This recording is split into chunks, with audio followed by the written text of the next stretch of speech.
presentation is about the cognitive development in children. We're going to be based on the two of the stages of the theory of Sean Piaget's cognitive development in children. The first stage is the preoperational stage, which is around the ages of 2 to 7 years old, in which most kids are starting to be able to express themselves, but they usually, instead of talking, they use symbols.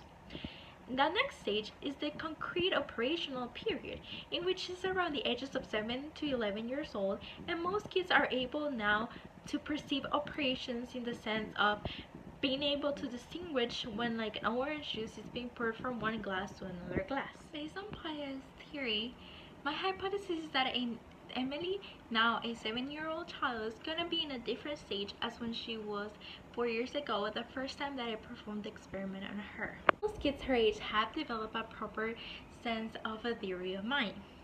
So today, to be able to test our hypothesis, we're going to perform 2 out of the 3 principles of conservation, which are going to be numbers and liquids. For the experimental procedure, we always let the kid introduce himself and we let them know that we're playing a game.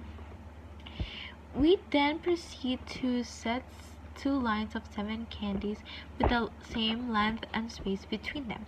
We ask the kid which line has more candies. After they've answered, we tell them, observe what I do.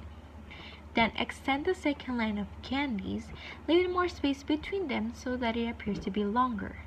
Then ask again, which line has more candies? And can you explain me why? For the next procedure, we put the 2 glasses of the same size of the table with orange juice. We ask the kid which glass has more juice. Then we tell them, observe what I do. We grab 2 clean glasses, one of the same size as the previous ones, and the other one taller and thinner. We pour the juice of the previous glasses into the new glasses, then ask them, which one do you think has more juice now? And then, can you explain me why?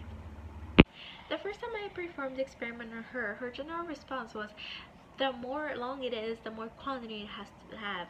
So as soon as I expanded the second row, she said that one had more candy, and her explanation for the juice was that since it was taller, it had to have more space for more juice. This time around, she proceeded to count the marshmallows before she gave me an answer.